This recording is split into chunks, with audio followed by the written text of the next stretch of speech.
Black love is the reason why civilization began. If it wasn't for the love between a black woman and a black man, none of us would ever be here. Why do we have a culture built on destruction? Why do we celebrate these things? I mean, look at what's going on with Sean Diddy Combs. Love is not enough to get married. Now, love is essential to get married, but it ain't enough to make that person your life partner. No one takes accountability. Not enough. We can't say women don't take accountability, men don't take accountability. I don't see enough accountability. 90% of advice that you see online on social media, when it comes to mental health, when it comes to relationships, 90% of that stuff is wrong. But I think we need to bring back compassion. Let's make that go viral. That's how I feel. It's honestly how I feel.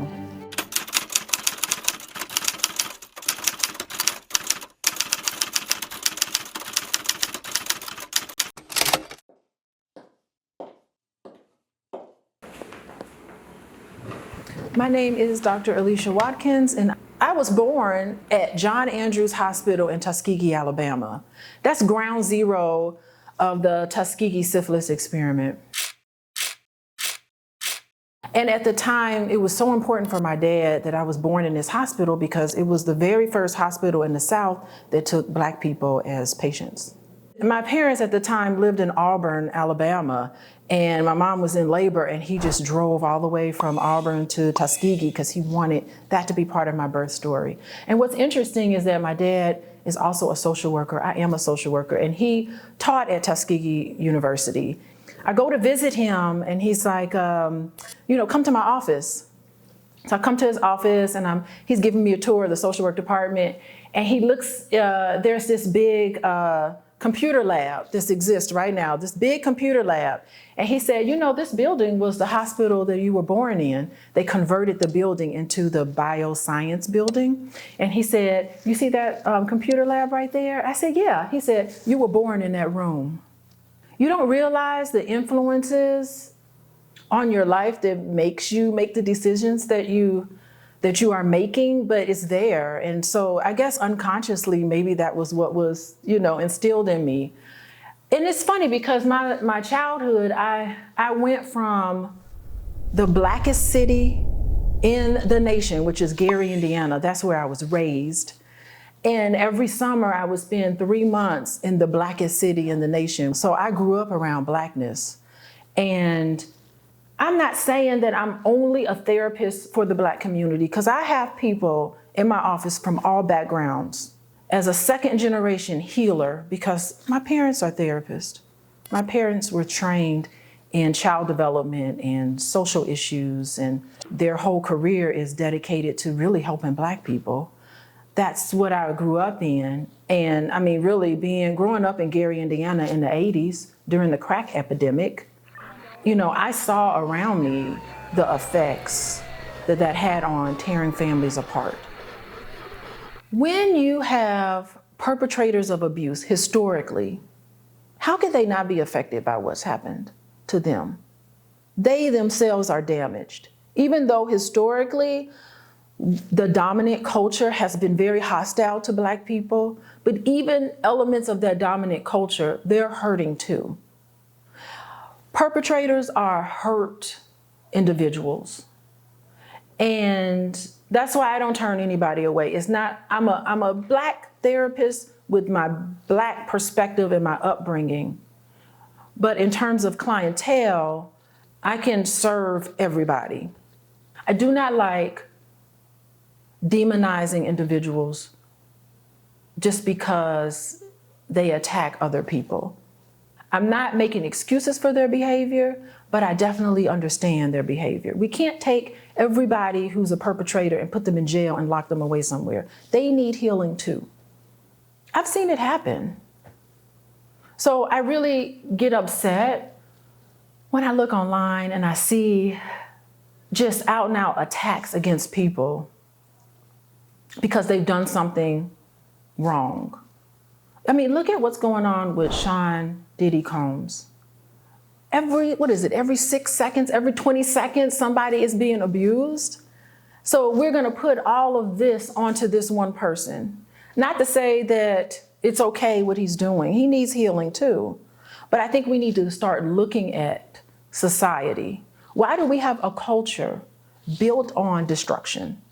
Why do we celebrate these things? And of course, I love Kendrick Lamar. I love Kendrick Lamar. I love all the rappers. But I really looked at Kendrick Lamar and his music. I really looked at it as something to admire about hip hop. And I didn't like the attacks. I gotta be honest with you, because it was mean to say something like that about someone else. Suppose what he said about Drake and others, suppose what he said was actually accurate. Can you imagine somebody publicly putting all of your business out there, something that is close and dear to your heart, and writing a song about it and everybody being excited about it? I've had painful moments in my life, and I'm so happy no one wrote a song about it and posted it and it got #1 rated in hip hop music. I would be awful. I would feel awful. It's that sort of compassion that I would like to see more embedded in our culture. And yeah, sensational things get the attention, it gets the views, it gets the downloads. But I think we need to bring back compassion. Let's make that go viral. That's how I feel. It's honestly how I feel. I think in this world, we need to give our 100% support around creatives. I can't even imagine what it's like to wake up one day and say, you know what? I have something I need to say, and I'm going to say it in the form of this art. How vulnerable it is. I'm not a creative in that way, but I know a lot of creatives. They're very sensitive about their work. They're very sensitive about their craft and the things that they're doing. And to put their stuff out there, it's almost like they post a song and then they just walk away and be like, I can't take it. These are even Grammy winners do this. They're very sensitive about it. And we need to keep that in mind when we look at something that someone has spent their lifetime creating, and then we make a comment on there that's very nasty about it. Like, no, it was a creative process these people went through. Why don't you do something? If you're gonna sit and look at what someone else has done, that they put their heart and soul on, and then they're vulnerable enough to post it, and you bring it down, okay, you come up with something just as creative then. Let that be inspiring. It needs to be in a way where you can give people constructive feedback on their art and not tear them down as a person. I don't look at success with clients based on whether they stay together or not. I can't guarantee, I'm not one of those people. Now, as a therapist, I want people to be together, right? I'm rooting for the relationship. However, I understand that there are moments where you feel like it's ending. And so I help people process where it goes. My job, I feel, as a therapist is to teach people how to have a healthy relationship and to demonstrate to them what it looks like, what healthy conversations look like, what destructive conversations look like, and how to speak to people in a way that's respectful. So that's what I feel like my job as a therapist. Now, it is up to those individuals whether they incorporate it. So I don't know if it's me necessarily that's successful, it's the clients that are successful. The people that I see in my office, in person or virtual office, they're the success stories because I know that I am giving people evidence-based practice. I'm not speaking from off the top of my head. I'm not an armchair therapist. I am not somebody, anyway, I am not somebody that's just gonna have like a few classes or a seminar in how to get along. No, I am a licensed therapist and I operate as one. And so I understand, what healthy looks like and what toxic looks like. And that's what I deliver. Now, it's up to the clients. They're the success story. There are couples that I work with who are committed to staying together, and they actually work on things and make beautiful changes. I'm the catalyst to it. I can't say I heal anybody. Everybody heals themselves. but I can definitely show you the way. I can give you the compass. I can give you the map, but you have to get in the car and drive. I don't think that there should be shame around anybody's background. We shouldn't stop attacking shame to things. Yes, if you grew up in a single parent family, that does not mean that you are going to be a single mom. Just because your father wasn't around does not mean that you're going to be a horrible father. I do not like when I hear things, when we look at something and we say, oh, it's because they didn't have a father in the home. It's because their mama wasn't this and their mom wasn't that. I don't like that. I think that, yes, there's obstacles in which we overcome, but you don't know that person's real story. You don't know if that person had a place to process what was happening with them, where they can make meaning of the experience and move on as a whole person, or if it's somebody that was just damaged and never had a place to process it. Since I've been certified as a certified trauma specialist, I've been incorporating more trauma-based work in the work that I do with couples.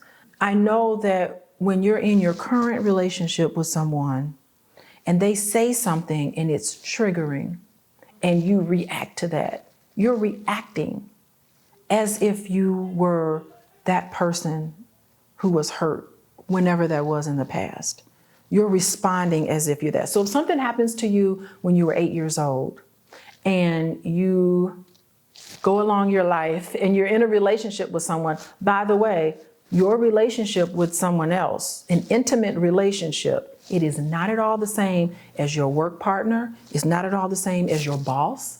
It's not the same. Your intimate relationship, your partner that you are with, intimacy, that person and that relationship is different from any other. So there is no comparison, by the way. That person triggers you. You're not acting like a 30-year-old. You're not acting like an adult. You're acting like a hurt 8-year-old. And that's something that I want all of us to kind of remember. When you're dealing with somebody and they start being reactive, in that moment, they're not an adult. They are the age of which they were when that trigger is reminiscent of. And so you got to understand, in that moment, you're not talking to an adult, you're talking to that hurt child. And so you should shift, or at least that's what I do. I shift my conversation to a conversation I would have with a child that's hurt and help them process all of that. And then bring it forward, the wounded child, bring it forward to the healthy adult, so that that healthy adult can articulate what's going on with them. And there is no other way a couple can really bond together than to have those very vulnerable conversations with each other. Geez, when you said that to me, you reminded me of what my dad used to say to me when I was younger. And so I'm reacting to that. Could you please next time have more compassion with me? Could you please talk to me in a way that's different? Because it really is really reminiscent of a very painful moment in my life. And when you hear somebody say that, you respond as you would as a child. You don't say, forget it. You don't want to do those narcissistic responses. You want to lean into those moments that your partner is vulnerable with you. You don't want to hurt them further. That's damaging.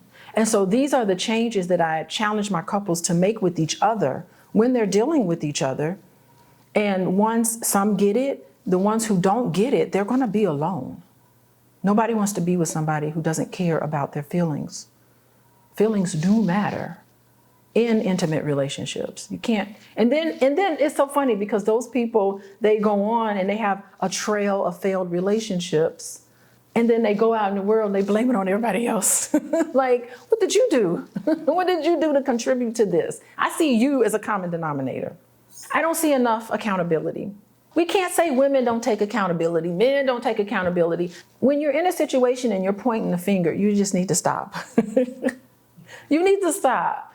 Clearly, there's a lot of healing happening. I mean, have white people taken accountability for the slavery they've done to us? Have they ever said, wow, what we did to you and what we continue to do to you, that's really terrible. Have they done that? No, they're never going to do that because I don't think that's who they are, really. They're not going to do that, okay? That's a whole nother can of worms there, right? But just recognize it and see it for what it is. But that doesn't mean because white people don't validate us, that doesn't mean that makes us unwhole. You know, you live your life the way you want people to treat you. You know, if you feel like all these people aren't taking accountability, look at yourself and find out where you're not taking accountability. I think that all of us can set the tone for how relationships operate. We all can set the tone. With my children, being Miss Mom, you know, things aren't perfect. I do things to them and say things I probably shouldn't say, but I can always circle back and say, I know I'm really sorry. I'm sorry. You know, children don't expect us to be perfect, right? They expect us to make mistakes and to own up to it. So just set the example in your family. And you know what? What's interesting is that when you start taking accountability for your behavior, that's a very strong response. You can create that synergy in your life. I talk about this a lot. I think that our dominant society is based in whiteness. And in terms of what's held up as masculine, it is toxic in our society. What's held up as the masculine, emotionless person, you know, that's toxic. So yeah, we live in a world where men are conditioned not to show an emotion, right? So it is okay when you're outside and you're dealing with the world. You're not supposed to walk around in tears. You're not supposed to walk around crying and everything, right? So it's a survival mechanism in this toxic world. And I don't know how men do this because I feel sorry for men who have this pressure because they have feelings like everybody else, but they're pressured to hold them all in. So when you come home and you get with your comfort person, you know, it makes sense that that would be the person that you unleash all of your issues on, right? So just recognize and know that that's just what happens, right? But I think that when you get home and you recognize those things, you can actually look to your partner to be able to absorb some of that because that's what's important in relationships. We can absorb, okay, I know it's been hard on you, and to absorb some of that and to help build an atmosphere where a partner, male or female, can come home and can share what's going on with them, can cry on their shoulder, can release those things. And it is true, you do need to be in a place where you can receive all of this emotional experiences that men do face. In relationships, yeah, particularly men need that place, but men have also got to be trained and conditioned to also receive when someone's hurting. You know, they also need to receive. Men want to be vulnerable. They have the need to be vulnerable. They're human beings like anybody else, but they also need a place to receive it. But they also need to set up an arrangement with their significant other so that they can be a comfort person in return. I think the biggest challenge for me, as with probably a lot of other therapists, being up against the internet. And let me say 90% of advice that you see online on social media when it comes to mental health, when it comes to relationships, 90% of that stuff is wrong, absolutely wrong. And that's the big challenge that you're up against. There are well-intended, beautiful people on the internet spewing things about relationships, human behavior, mental health, and it is 100% incorrect. And it's just something that's just there. And I don't know, you know, how to break through that noise, but myself and other therapists, we get together and we're just like, do you see this? Can you believe this? That's a challenge in and of itself. It's just bad advice. Being online and making generalizations about people and plucking out one word, narcissistic, and just using that for everything. What else is being used? Gaslighting. You know, words like that. As a licensed therapist, those words are clinical terms. And it's a lot of epidemiology behind it. There's a lot of studies that have been done to create this sort of syndrome in individuals, you know, and you really have to be skilled not only in reading a list of symptoms, but you have to understand what those symptoms look like in its clinical presence and how it presents itself. And if you haven't had that background and that training, it's really difficult. It's really difficult to totally understand what it really looks like. And I do think that some of those terms are used to weaponize other people. And so that's the part that is a big challenge, is to, I feel like part of my job is to educate the public on what is healthy, what is not healthy. But we are no way in a position to diagnose anybody, to treat anybody, to cure people. You can't do that online and with social media. You have to do it with a clinical assessment and with an individual that can sit down and talk to you with your personal issues that's unique to you. I would love to be able to help all of my clients accept themselves. I know it sounds really cliche, but for real, like accept themselves and all of their experiences and being okay with that. Eliminating the shame, eliminating the self-hatred, eliminating all of the worry that stops you from being who and what you know you need to be. I want to say, what's getting in your way? And they talk about a whole list of worries that they think could happen. Yes, those things can happen. It is possible, but go for it anyways. My success as a therapist is for everybody to be courageous in their pursuit. You know what you want to do. You know your purpose in life. It's not that people don't want to do it. They don't know what it is. But I wish people would be a little more courageous in how they love each other, how they love themselves, how they accept each other and themselves, for sure. That's really lofty, but I really do feel that way.